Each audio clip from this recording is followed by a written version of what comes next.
সুপ্রিয় শ্রোতা, আজকে আপনাদের জন্য এনেছি চমৎকার একটি কবিতা। কবিতাটির নাম শ্বশুর জামাই। লিখেছেন কবি ও সাংবাদিক মোহাম্মদ মশিউর রহমান। আগের মতো শ্বশুর বাড়ি যায় না কোনো জামাই, শ্বশুরের ঘরে বসে বসে খায় না কেউ কামাই। শ্বশুর এখন উল্টো জামাইয়ের ঘাড়ে বসে বসে খায়, জামাইয়ের টাকায় অনেক শ্বশুর আয় করিতে চায়। জামাইয়ের আয়ে অনেক শ্বশুর খুঁজে বেড়ায় অন্যরকম সুখ। আগের মতো শ্বশুরের কাঁদে না, জামাইয়ের কষ্ট দেখা বুক।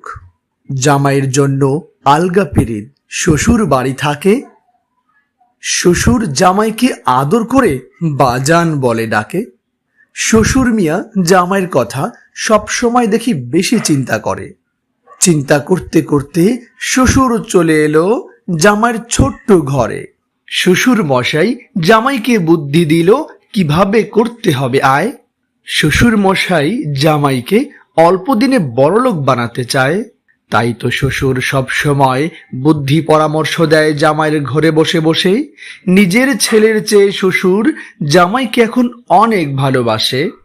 শ্বশুরের বুদ্ধি পরামর্শে কাটলো জামাইয়ের মনের সব দাগ। শ্বশুর বাড়ি টাকা পয়সা জমালে কাউকে দিতে হবে না ভাগ, তাই তো জামাইয়ের যত আয় বাণিজ্য তুলে দিল শ্বশুরের হাতে। বাকিটা জীবন থাকতে চাই ছেলে হয়ে শ্বশুরের সাথে। মাথার ঘাম পায়ে ফেলে করতে লাগলো কাজ, শ্বশুরের কথায় পুরোপুরি বদলে গেল আজ। মা বাবার কথা ভালো লাগে না যখন শ্বশুর বাড়িতে থাকে, শ্বশুর মশাই জামাইকে বড়লোক করে দিবে এমন স্বপ্ন দিনে রাতে দেখে। জমানো টাকা দিয়ে কিনে দিল শ্বশুরকে হাল চাষ করার জন্য গরু। শ্বশুর মশাইয়ের বাড়িতে জামাইয়ের আয় বাণিজ্য হয়ে গেল শুরু। জমিতে নাকি অনেক লাভ, শ্বশুর বলল সুদের টাকা ছাড়া। বিশ্বাস না হলে কারো কাছে জিজ্ঞেস করো আসল মালিক কারা। এমন আশায় শ্বশুরের হাতে সব টাকা পয়সা দিল তুলে। টাকা পয়সা পেয়ে শ্বশুর মশাই জামাইয়ের কথা গেল ভুলে। টাকা পয়সা চাইতে গেলে হুমকি দেয় শ্বশুর, চিৎকার করে বলে এত সুন্দর একটি মেয়ে পেয়েছো, আল্লাহর কাছে করো শুকুর।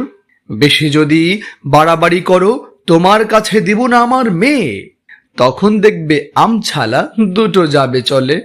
দরকার হলে অন্য জায়গায় দেব আমার মেয়ে বিয়া, যদি বেশি বাড়াবাড়ি করো জেলের ভাত খাওয়াবো যৌতুক মামলা দিয়া। সামান্য কয়টা টাকা দিয়া হিসাব করছো কত, আমি তোমার শ্বশুর ভুলে যাবে না তোমার বাবার মতো। নিজের বাবা মনে করে অনেক জামাই শ্বশুরকে করে দেয় মাপ। শ্বশুর বাড়ি টাকা পয়সা জমিয়ে করো না এমন পাপ। শ্বশুর বাড়ি কামাই করে কেউ যদি করিতে চাও আয়, বাকিটা জীবন কাটাতে হবে শ্বশুরের ধরে পায়।